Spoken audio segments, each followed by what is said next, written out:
a lot of this conversation now is going to be reiteration, repetition, which at this point in the day with it being hot will be good because you'll feel confident because you'll know it already because Randy said it all. A lot of it too I have in here because I often do talks like Randy said where you're really trying to convince people to care about their bees, and it was nice watching all y'all's reaction to what he said earlier because it seems like there'll be a lot more preaching to the choir, which is comforting for my little Midwestern soul because I don't have the thick skin that he does yet.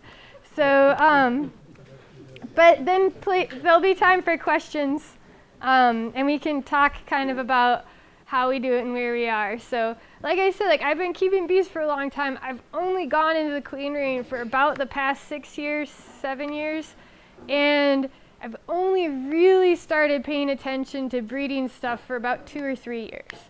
So that is my enormous level of expertise. And people always ask me about my bees, and I say 30 years from now, I'm going to have the best bees you've ever seen. Maybe a decade they'll be really good, but I'm definitely at the very high interest, do lots of reading, but a couple years under my belt on it.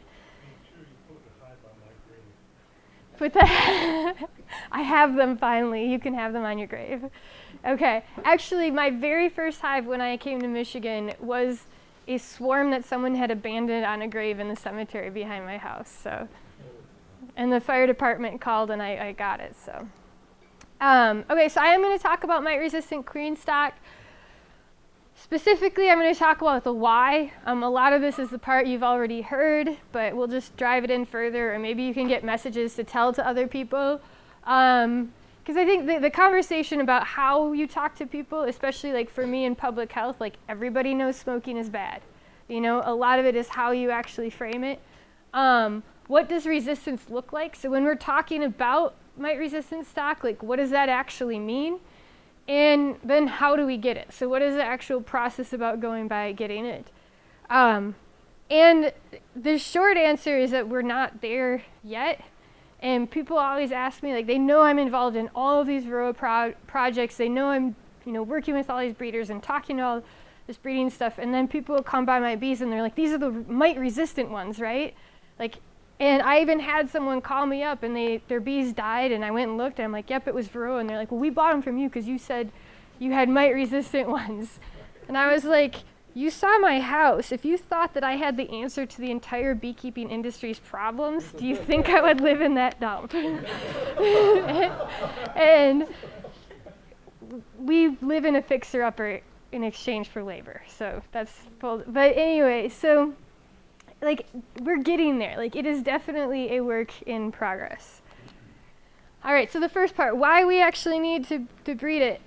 A lot of what I do comes from epidemiology. We are in the middle of an epidemic. So Randy had that nice slide that shows like first tracheal mites came in, or chalk brood came in, and tracheal mites, and American foul brood, and all these other things. Right now, we're in VARROA time.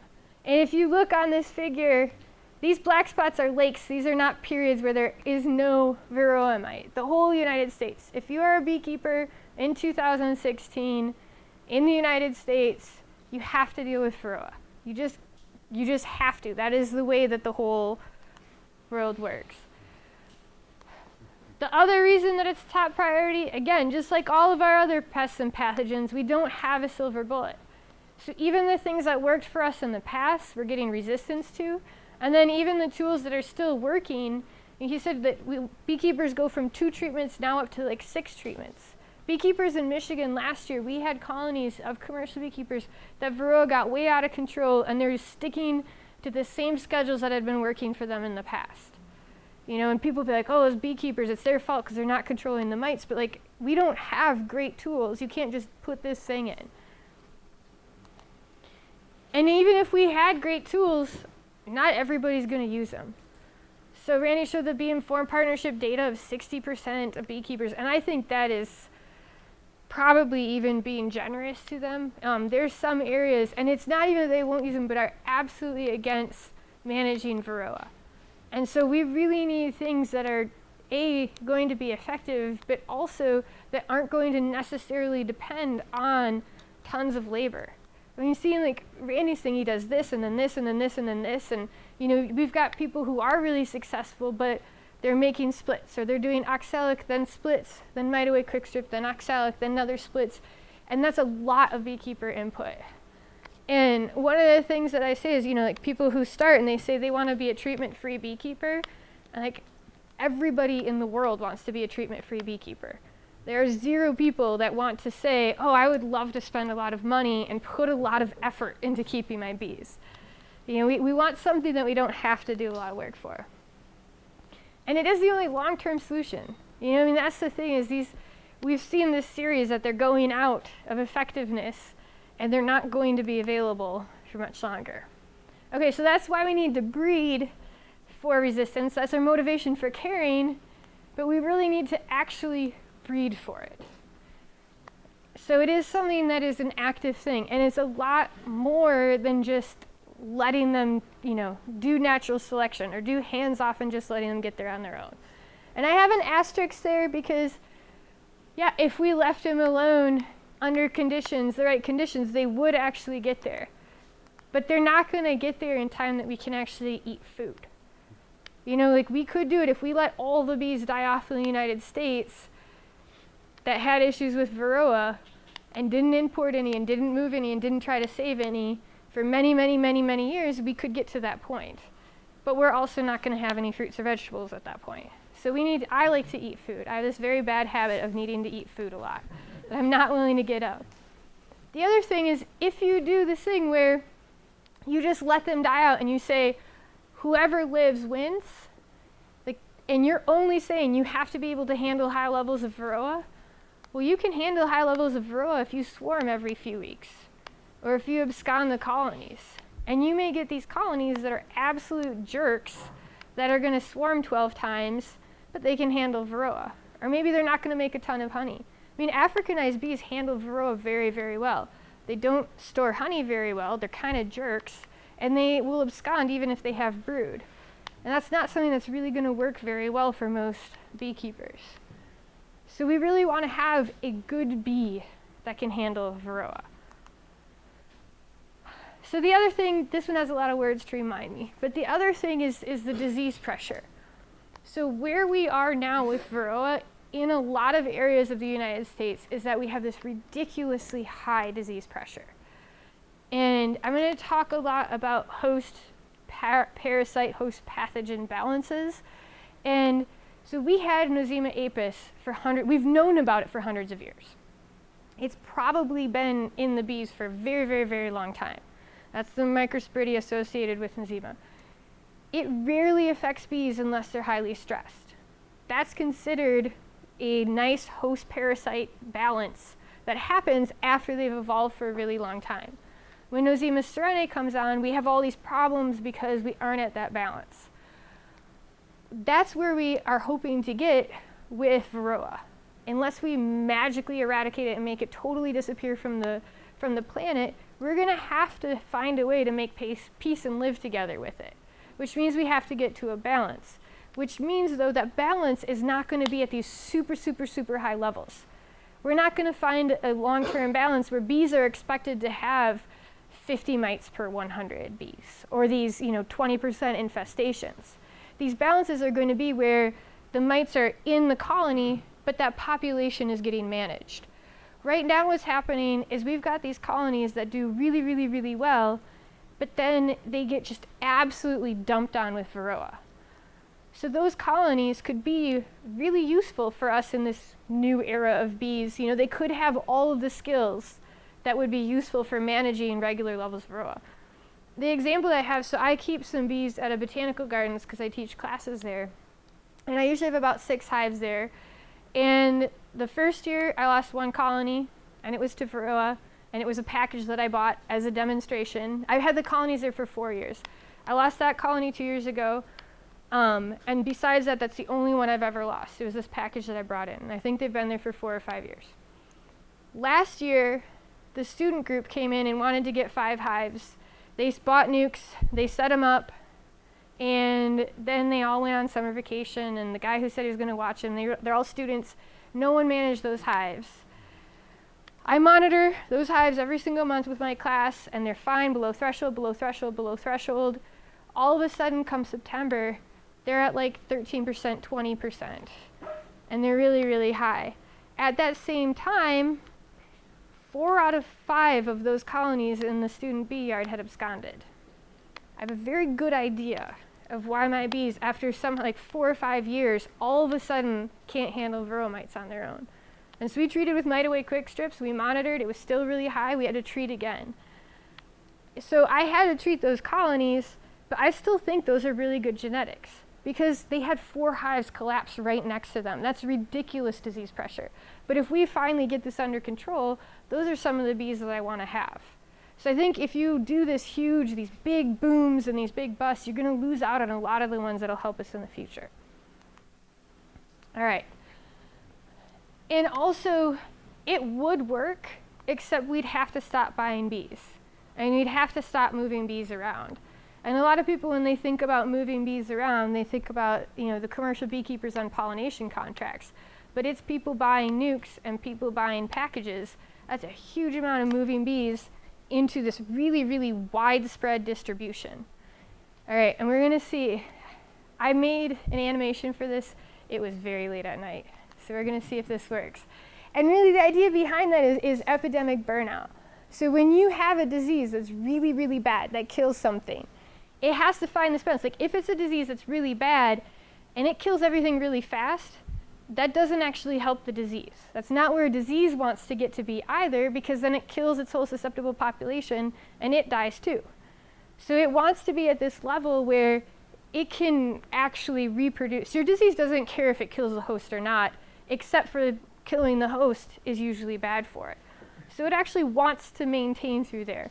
So what happens if a disease is too bad, it'll blow through all of the susceptible population, and then it's done in that region. What we're doing, and if we wanted to breed for varroa resistant bees, we could do something like that, but you can't bring in more susceptibles, which means you'd basically have to shut off a whole region and say you can't bring any more bees in here, full stop. And so let's say this is our susceptible population. We get our varroa virus complex comes in, and it infects some bees near it, and that spreads, and it goes to another region. These are like apiaries through the landscape. And that spreads, and those die off, and that one lives, it's resistant, which is lovely, right? And then that one would reproduce, and it'd make some more resistant ones, but it'd probably make some more susceptible ones too, because, breeding.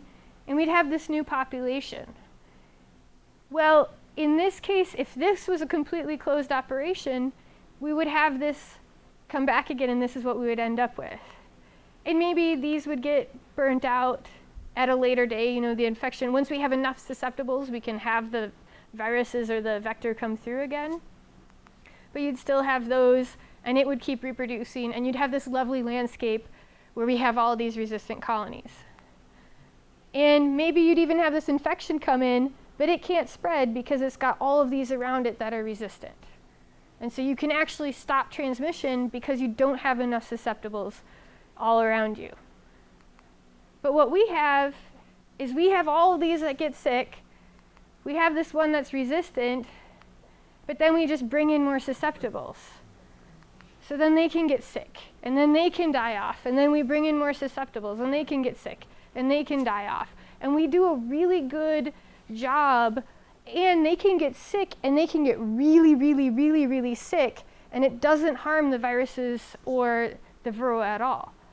Because normally if they made something so sick, they would burn through the population. We actually allow it to be kept at these really high levels because we keep bringing new susceptible colonies in. All right.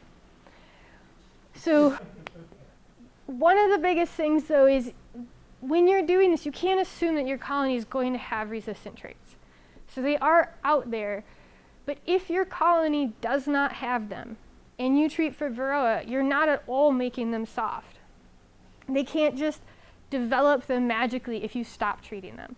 And Randy talked about that with the cows, is that they just they have to inherently have those abilities to deal with them. So my dog Dixie, she's terrible at driving the truck. She knocked over some fences. She's got the crazy eye. If I let her drive the truck more, it's not going to make her a better driver. She doesn't have thumbs. She can't reach the pedal, right? So she doesn't have the skills to do it. Me just letting her try is not what's going to make her get better at it, right? You actually have to have something that has the skills to do it. She's pretty much the worst dog ever, too. Don't ever get a border collie unless you know what you're doing. All right, and we talked about the live and let die method. So this is what a lot of people did. I tried this one year, and it was terrible. And one of the main reasons that it was terrible is I actually went in and checked on them all the time. And there's a really big difference, and this is something that has worked really well talking to people who are not on board with managing Varroa yet, is there's a really big difference when you close up a colony for winter and you come back in spring and it's just dead. Because then you're like, oh, cold weather, it's out of my hands, it was something else. If you actually go in there and watch colonies that are dying from parasitic mite syndrome and Varroa-associated viruses, you can tell inherently that it's a terrible way for them to go. Like, it's really hard to look at that colony and be like, this is how I want to keep bees. You know, a lot of people, like Randy said, like blind beekeeping, they shut it up for winter and they just pretend that it was something else that's not them. And if you go in there and actually see what that actually looks like, you'll know that your bees are profoundly ill. And we know when they're dying from Varroa-associated viruses, they are absolutely, it's a profoundly ill state for that colony and for those bees. And like we talked, it's a community affair. You're transmitting to other colonies. All right, so for motivations, Varroa mites are terrible and they're everywhere. We don't have great tools to keep them safe from Varroa right now. We don't have the solution, which is why we have to talk about it all the time. And if we let natural selection take its course, it's going to take much too long. It most likely won't result in the bees that we want. So we need to actively breed for good bees that are resistant for Varroa. So it is a totally different world than just letting them die and seeing which ones win. All right, so what does that resistance actually look like? And it's nice because we actually have a model. So what's funny about this bee here? What's her secret?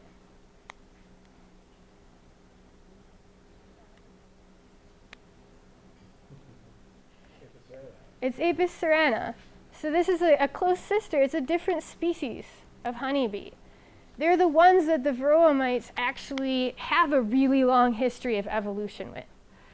And so they actually have behaviors that put them where they're at that balance point where they have this host-parasite relationship where they have some Varroa. It's still there. I mean, it started in Southeast Asia. It's still there, but it doesn't get to these huge populations for them.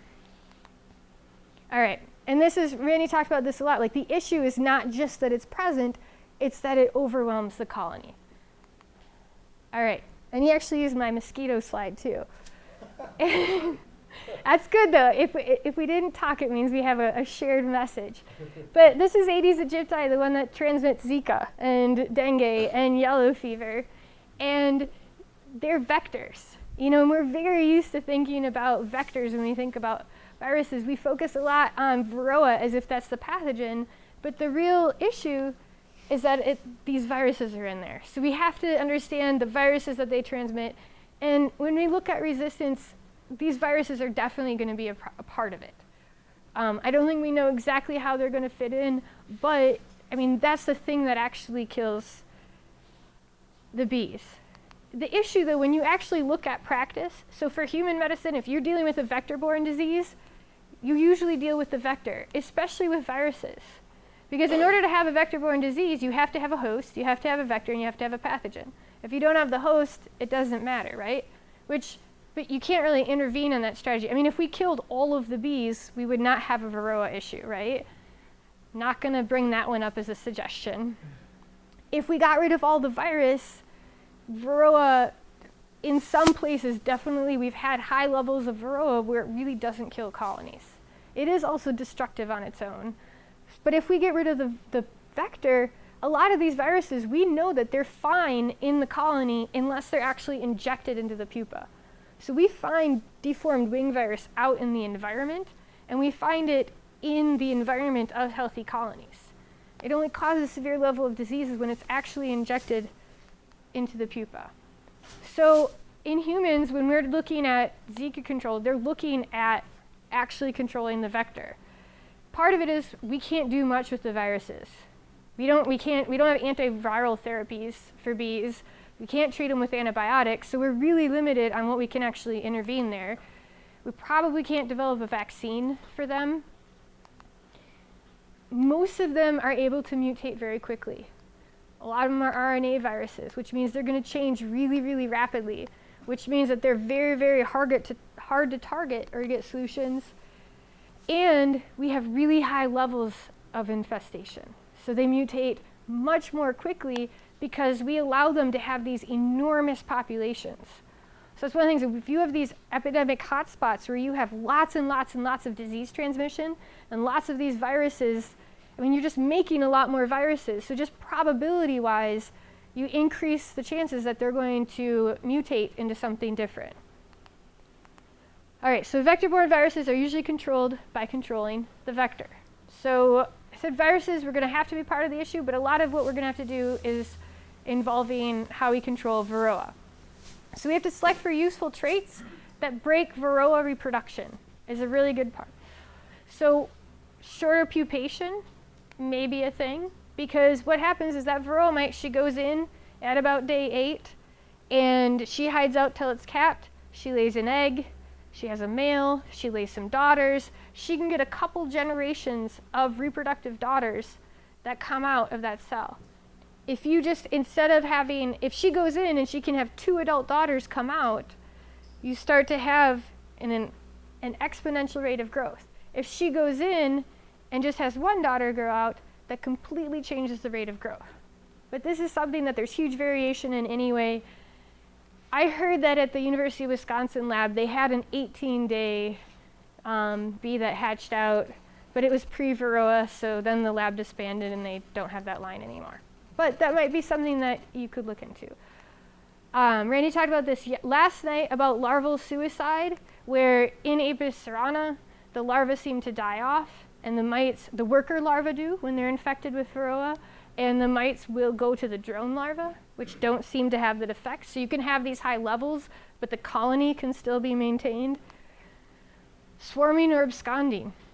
I mean, these are the breaks in the brood cycle that we're trying to replicate.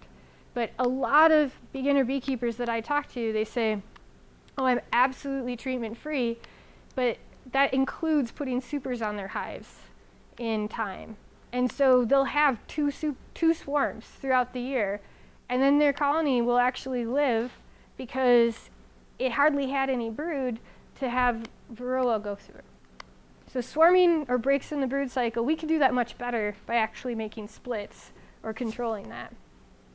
Okay, so I'm going to talk about these last 2 more, grooming behavior and infested worker brood removal, because these are 2 that there's actually active projects working on trying to get these 2 that I know about. So on the grooming behavior, one of the big projects is going on in Purdue University. This is Greg Hunt, and he works with Crispin Givens. And they've been working a lot on this project called, everyone colloquially refers to it as the ankle biters. I talked to Greg, and he said, well, actually, mites don't have ankles, which he is technically correct, even though it's a cute name. So he calls them the mite biter trait. And they started, I don't know how many years ago, somewhere on the range of a decade ago, with a bunch of colonies that already had low levels of mites. They selected for the ones that had the lowest levels, and then they would stick sticky boards underneath. And they would count the proportion of the mites that dropped that were actually chewed. So these are mites that just kind of fell, and that's a thing that happens. You do have mites that just fall off. Mites get old, they die, they get groomed off, but that doesn't mean that they're actually attacked and recognized. And so what they do is they have some poor grad student flip these mites over on their back and count how many have chewed legs. And what they found is when they started, about 2% of the mites had legs chewed off. And they have been doing selective breeding and instrumental insemination, and now they're upwards of 40% of the mites that fall have legs chewed, plus their numbers, the overall numbers of mites are much, much lower. So they're at the point where they're actually distributing these genetics because they think that they're very good and they're trying to get them out in the population. That's one of the ways that grooming's important. Apis cerana and just grooming in general can be other ways as well. So just the ability to recognize the mite, which I'll show you in just a bit, the ability to ask to be groomed, your efficiency at grooming yourself. So there's a lot that can create, because when those mites are out and about, like most of them are in cat brood, but when they're out and about, they're vulnerable. And they can fall off, or they can go out in the field and fall off. And if you can prevent them from getting into another cell, it's very useful. Okay, one of the biggest issues, and this was something that Zachary Huang did at Michigan State, is that VARROA can camouflage its scent in the colony. So part of it is just wanting to groom more effectively, but part of it's actually recognizing the VARROA mite as well. And so they're very, very sneaky little buggers. And they have developed an ability to come in and basically wander around undetected. And like I talked about how, you know, your bees are going to drive out any adult small hive beetle that it can. Or if anyone's ever like dropped an ant in the colony, what happens to it? Nobody? You guys don't get as bored in the VR? I mean, they'll chase it out, or they'll come in, or if you've seen, like, sometimes a hive beetle will get out and those bees will just like run and tackle it. Like, they don't want intruders. I mean, you can have ants all over your inner cover or earwigs or things like that, but that inside, they keep that very clean. They keep intruders out. They don't want varroa mites in there. A lot of the problem is that they can go undetected. Taking a brood break on their own during the summer. They just getting in there and just stopping brood break, even though there's plenty of pollen coming in. Yeah, so the stopping of the brood break was another thing. We actually talk a lot about that in Michigan for northern beekeeping, of shutting down, of having more thrifty bees is one of the things that we actually try to do.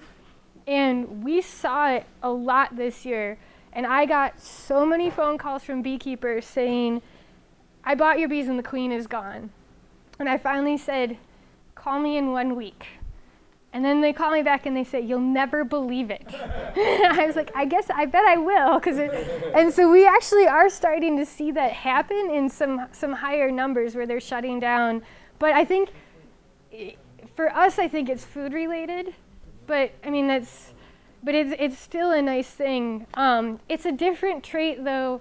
So for me, I'm stationary. I'm not doing pollination contracts.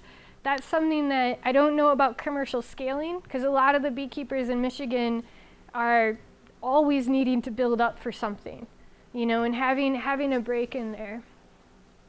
Okay, so grooming is something that is definitely really important too. Removing infected worker brood or dealing with their pupil. So Randy talked about this a lot and had really good pictures of what it looks like. But here's normal. You have a queen. She lays an egg. They feed it, or they feed it when it's a larva. You have this foundress mite go in and sneak underneath. And she actually goes underneath and sticks up like a little snorkel so that she can hide in the royal jelly. Again, like, they're very sneaky. They cap it. She comes out of her hiding. And she actually sometimes she doesn't come out of her hiding that well, quick enough, and the bee can spin a cocoon really fast, and she actually just gets tangled in the cocoon. That sometimes happens. But I don't know if that's something that they can actually evolve to do, like, which I think they should call the Spider-Man one. But she lays an egg, you get your male, you get your deutonymphs and your protonymphs, which are the young females, and then they're going to turn, and if it's open at any one of these stages, when these, you can see where they're red. When they're red, their shell's hard. Well, I don't know if you can see in the back. They get red when their shells get hard, and that means they're basically available, or they're fine in the environment. They're fully formed. In these stages, they're very, very fragile, and they're very, very susceptible to desiccation. So in the colony, when it gets opened at this point, this foundress mite, she's fine, but she's getting old, and she doesn't have unlimited eggs. So you just kind of ruined that batch for her. And her daughters maybe die. So what they're looking for when they're looking at bees is you have the foundress mice come in, she bites, she lays some eggs, and this bee's actually smelling it and is going to remove the pupa. And will break in, or she'll uncap, or she'll do something that will interrupt this cycle. So then these little ones are going to die. They can't actually fully develop, and this one will go find somewhere else. But maybe she can't reproduce anymore, or maybe she'll get one daughter instead of 3. All right, and there's some people that have been working on this. They used to call it the SMR, which it came from Michigan, and Roger Huppengartner was a big part of that, and John Harbaugh and Jeff Harris. And then it became the VSH line, and this is still a thing. They're still working on improving it. It's similar to what was done with the Minnesota hygienic one, and the selection process is a little different, which I'm going to talk about at the end. But basically the goal is to find bees that can do something to interrupt the reproduction in the pupa. Okay, and here's an example of the uncapped pupa. They'll basically, this is probably the absolute latest stage that they'll uncap them to interrupt the brood. They'll start turning a darker color after that.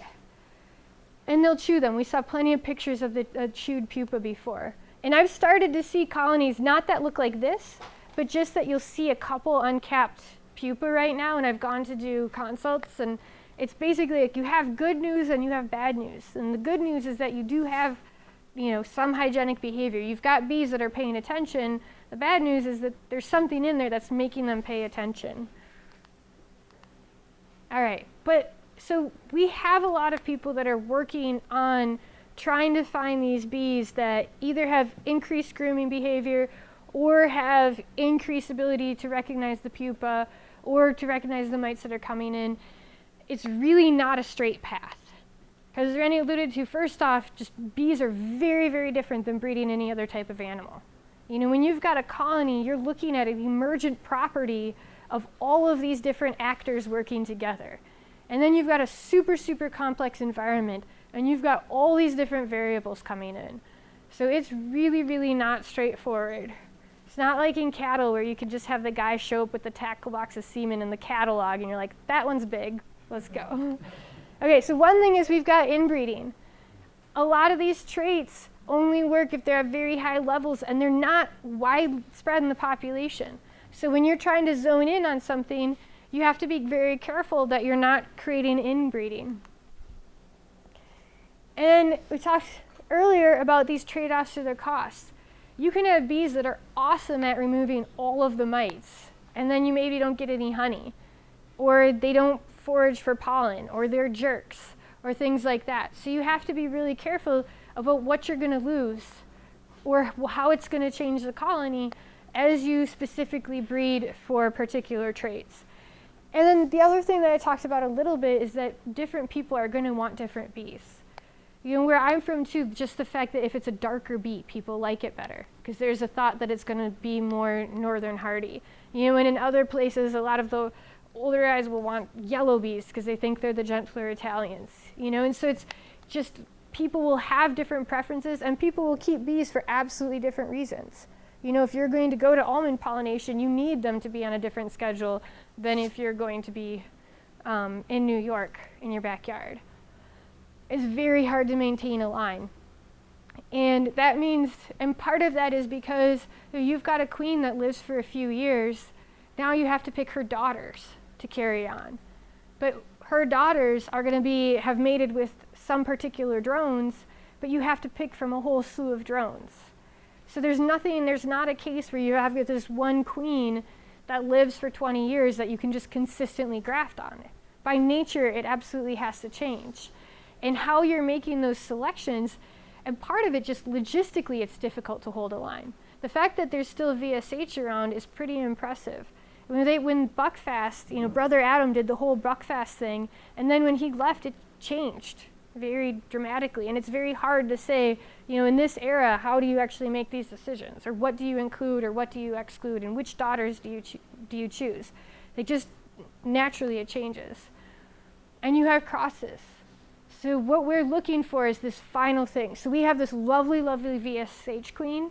And let's say she's a little inbred, and we actually don't care that she's a little inbred because her daughters are the ones we're really interested in, and they're going to be mated with 20 other drones. But then each set, if we open mate, each one of those daughters is going to have a totally different hive experience. All right. So brought you guys up, now I'm bringing you down. That's all right. So we're looking at reaching at this balance with VARROA, right? Like that's what we want to do, is find bees that can just handle it. It's probably going to involve a variety of traits. So it's probably not going to be that VSH is the future, or that, you know, it's just going to be this grooming, or it's just going to be viral resistance. It's probably going to be D, all of the above, plus something else that we don't know about. Breeders working on breeding resistant bees, but we don't actually know what they're going to look like, and we don't know how good they're going to be yet. But what it involves is people actually using them and trying them out and reporting on how they work. It doesn't matter if people are making all of these bees and putting all this effort in if people aren't actually using them and putting them into the population. All right. Most likely grooming, pupil removal, but we're going to pay attention to what's happening with viruses. All right, so how do we actually get this resistant stock? Well, one, you can buy it. So VSH queens are still available. If you're raising queens, you can get a breeder queen and actually raise your own queens, or actually ask your queen supplier.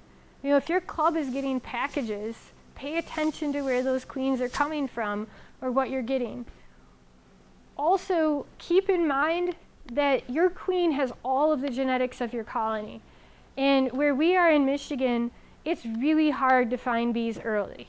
Like people, and rightfully so, like everybody sells out. People, not very many people bring them up there, and people are just desperate to get bees, which is totally fine. If you need bees in your colony early, just get bees in your colony earlier. Then you have all summer long to pick out the queen that you want.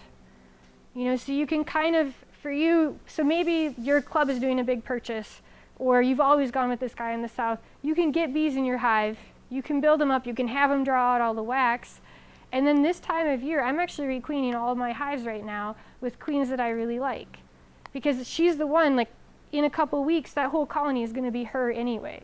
So I can basically use a Florida colony to create a support hive, and then I can put in the queen that you want. So don't use the excuse that you can't find them early. You do have time to replace queens. And you can also do this by splitting that colony, breaking the brood cycle, getting a full clean break from VARROA, and then going into winter with VSH queens. How's that for winning? All right. The other thing you can do is find it in your own bees. So like I said, like when they started looking for the ankle biter, so they started just picking out their best bees that they had in the area. And the same thing, VSH was not genetically engineered. Like they actually found those behaviors.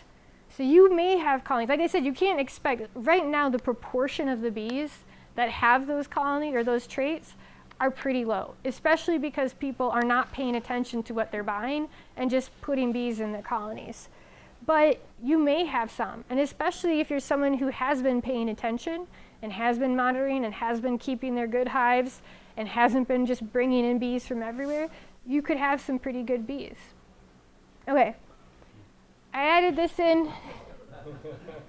I added this in because a part of the discussion that was going on today, but this is one of the things that comes up, is that it's really not straightforward. And just because, so like I said, like I had those bees that lived for 5 years that didn't need treatment. One beekeeper moving into my area that didn't have bees handled, or their VARROA handled, could have wiped them out. There's a lot of environmental variables in there. If you have good bees, or if your neighbor has good bees, or if that person on the internet, on the homesteader blog, never has to treat, that doesn't necessarily mean that they have absolutely superior stock, and it necessarily doesn't mean that they have found the secret answer. So they may be in an area with very little pressure. If there's no vectors in there, it doesn't matter if your bees can't handle VARROA. It's the same thing, like up here, we don't have to worry about Zika virus because we don't have Aedes aegypti. That mosquito can't live up here. We don't have to worry about spraying for it because it's just not here. When I started beekeeping in the early 90s in northern Wisconsin, there absolutely was VARROA in the United States. Not in the woods in northern Wisconsin where I was. It just wasn't there yet. It wasn't even on the radar there yet.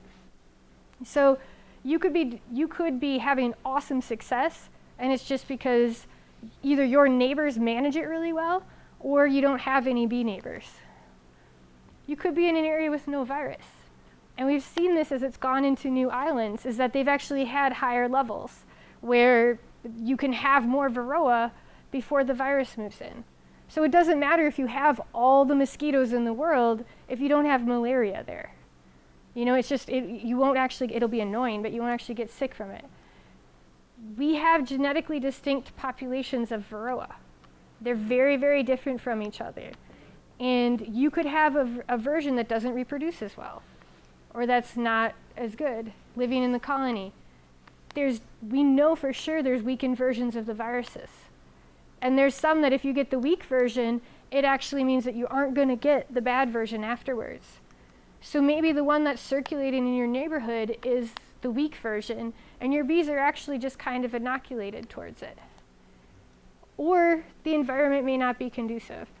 That's more relevant to mosquito type things. But there may be basically there may be other reasons. And the point of this slide is that it is, when you're looking at that one that I had with the 3 circles, what I didn't point out at the time is behind it all was the environment.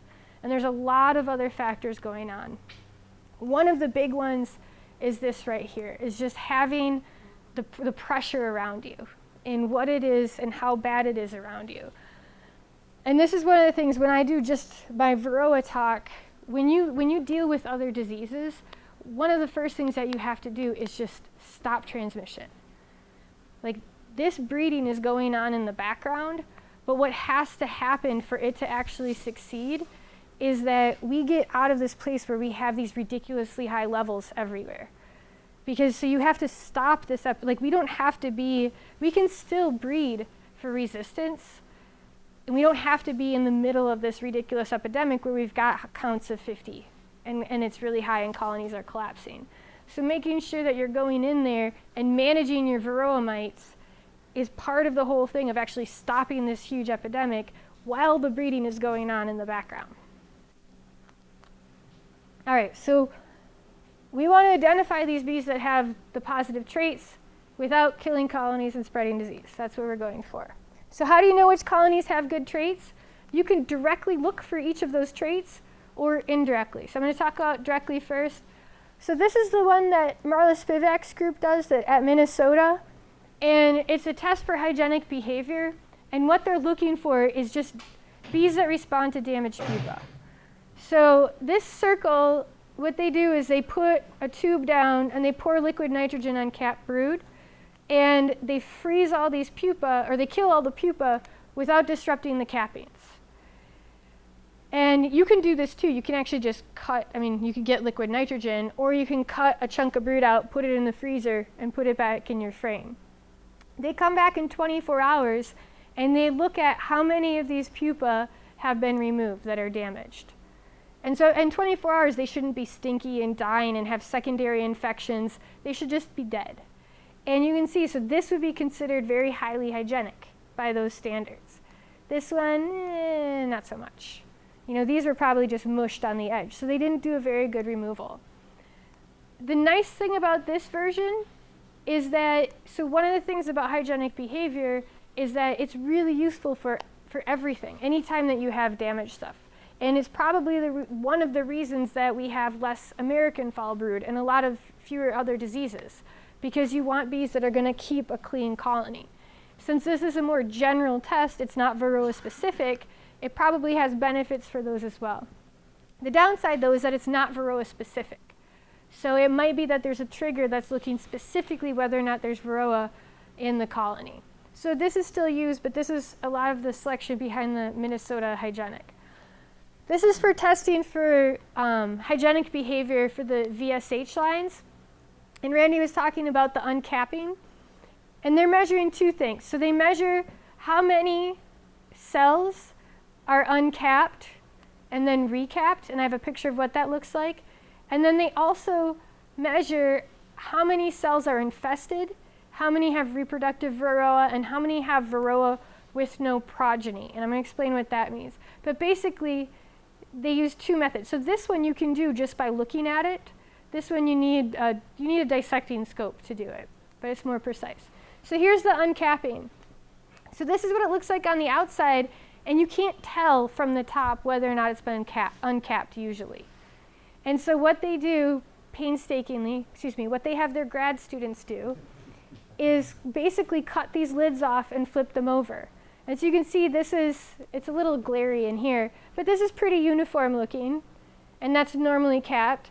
And here you can see that there's these big spots in there. So at some point they uncapped it and they recapped that. And you can do this. You can go through your colonies and see, are my bees capping and recapping them? You just have to sit there, take some time, and cut those little lids off and flip them over. I mean, it's painstaking. You can hire an intern. Okay, so then this other one is looking at VARROA infestation. Like I said, this involves a dissecting scope, which you can get in the like tens of dollars, usually at supply sales, so it's not a bad thing to have on hand anyway. And what they do is they uncap pupa, and they're looking for ones that are at this just starting to turn color. So their eyes are black, and the exoskeleton's just starting to turn color, and that's basically because that's the age where they don't really pull them out anymore. And then they say, okay, how many actually have VARROA in them? And this is the whole family, right? So here's your queen. One of these is a male, one of these is a protonymph. We've got a daughter, an adult daughter pretty much, and 2 deutonymphs. So she's gonna probably have at least these deutonymphs have enough time to turn into adults and hatch out. So she's probably gonna have the mom and 2 daughters hatch out. However, we pull this one out and there's a queen and it looks like 2 eggs next to her, or a queen, a foundress mite and 2 eggs. Because she's already gray color, she's not going to be capped for that much longer. Those eggs don't have enough time to actually hatch out. So there's something with that mite that makes her reproductive, or not reproductive. She's in there, but she's not causing a problem. And what they do is they look, okay, so here's our reproductive ones. Here's the ones with the whole family. Here's one where there's just a mite with no eggs. The mite's dead, or other, which is usually like a daughter that's about to hatch out. If you look at their VSH ones, there's a lot that didn't have eggs. There's way fewer that are reproductive, a lot more that are dead. So these are your danger ones, those green ones. And they're basically able to figure out that it has a lower percentage. And this is a thing you can do too, if you want to get down and dirty with your brood. Okay, so you can look directly for traits. You can look for uncapped pupa. And so those are the hard ones. But there's also things that you can do to give you a sense of how hygienic your colonies are. So one is just look, like, are you seeing uncapped pupa? Like if you go in there and see that they're uncapping, you don't necessarily have to go in and flip the cells over because you saw that they're uncapped pupa. Having clean bottom boards. This is a Roger Hoopengartner story, but basically he said he went over to Macedonia to help them find or select for sensitive bees, for hygienic populations. And they did the liquid nitrogen testing and they got all set up and they found really, really high levels of hygienic bees in those yards. And no one had been there yet to teach them about how you select for hygienic behavior. And so he asked about them and they basically say they only keep the ones with the cleanest bottom boards. You know, and there seems to be something about just the urge for bees to have stuff out of their hives. And same thing, no other diseases. If you have a colony that has consistently tons of chalk brood, you know, and it has lots of other diseases in the colony. Same thing, removing sugar and foreign objects. It's really big in my area to do, they call it mountain camp, where in wintertime you put a sheet of newspaper down and then you dump sugar on, like in December. And then by springtime, the moisture makes the sugar turn hard and the bees climb up and then they eat it. And what I was finding, so I did that for a couple of years. It works fine. It's kind of a pain. But one of the other downsides is I was finding these colonies, you know, you go back and you check, and these colonies that would just be clean. I'd be like, oh my God, they're going through all their food. They must be starving. And then I was like, well, wait a minute. These are still really heavy. And these are some of my absolute strongest colonies were the ones that when I look back at my notes, I had to put the most sugar on. They were probably just pulling it straight out of the hive. I mean, they had plenty of food in there. They're probably the ones that move this stuff out the fastest. So again, like this is not something that I would sell that you have hygienic bees based on these things, but when you're going through your operation, there are things that you can pay attention to. So that's directly. You're actually directly looking for traits. Indirectly is monitoring. So the alcohol wash is by far the most efficient. With backyard beekeepers, we push the sugar roll a lot. One of the reasons is because we can hand them, this is a little kit. We sell it through Man Lake. So University of Minnesota developed it. That's why it's all in the crimson and gold. Michigan State's right there, real little. But we're part of it. But the idea is you can have all of the things in this little kit. And you can make it on your own, but it's really nice to show up to a bee club, and especially when you take a colony that looks really, really nice and really, really healthy and has lots of cat brood, especially at this time of year. And you say, how does this colony look? And everybody's like, great. And then you do a sugar roll, and you can physically see all of those mites land out on there. And it's usually a really, really good looking colony. And then you can say, buy this for $20. And you can find this too.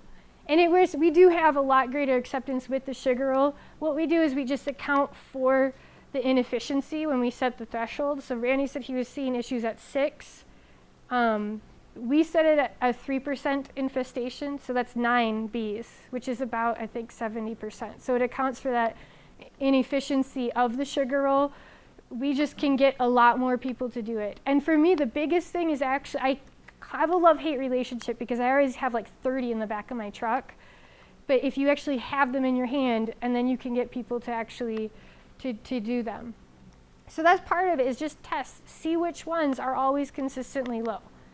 And a lot of times it does go with other reasons why you like them, and your ones that stay the healthiest and the ones that do live, but just testing for mites.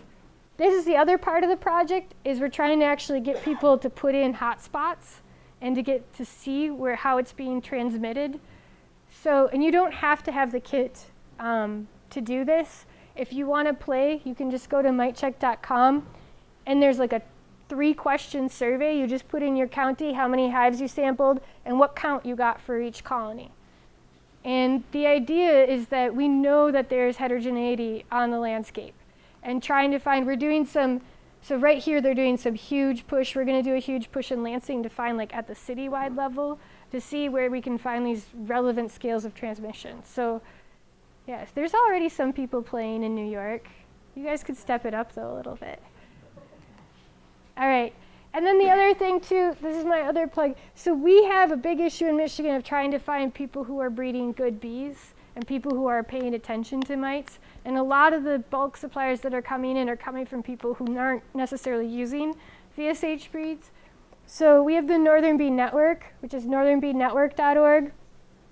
And it helps you find people that are selling queens near you. But the big thing is it says their selection process.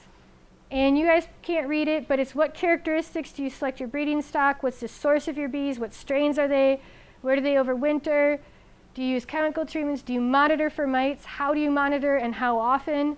Have you been inspected by an inspector? So you have a sense of how they're managing Varroa and what strains they're using, or if they have VSH or hygienic, before you purchase your bees. I think there's like 70 people on there now.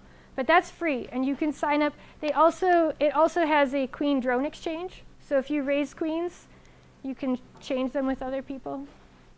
All right, in conclusion, because it's getting really hot in here, I'll have that website up at the end too. So you should be using stock that can resist Varroa. You may have resistant bees, but you can't assume that you do. You can identify traits, or you can be really pay attention to who's doing the best by testing. All right, so why do we need to breed for resistance? Basically, we don't have another choice. That's going to be where it's going to have to come from, at least right now. Maybe Monsanto will figure out the RNAi thing. What does resistant look like? It's a combination of behaviors, probably. It's going to be grooming, pupil removal, virus tolerance. And how do we get it? Pay attention to who you're buying queens from, or make sure that you're actually monitoring your own colonies. Just like you don't want to have dead colonies, the only way you're going to move it forward with other diseases is by actually getting bees that are making it better. All right, so we're not going to get to the balance of Varroa populations until we have more colonies with good traits that can keep the populations low. Some of these traits are already available. They are not as widespread as they should be. So add in mite resistance colonies or test to find it in your own. Oh, well, that's useless. All right, I'll move this over. If there's any questions, I'll work on that now. And you can see the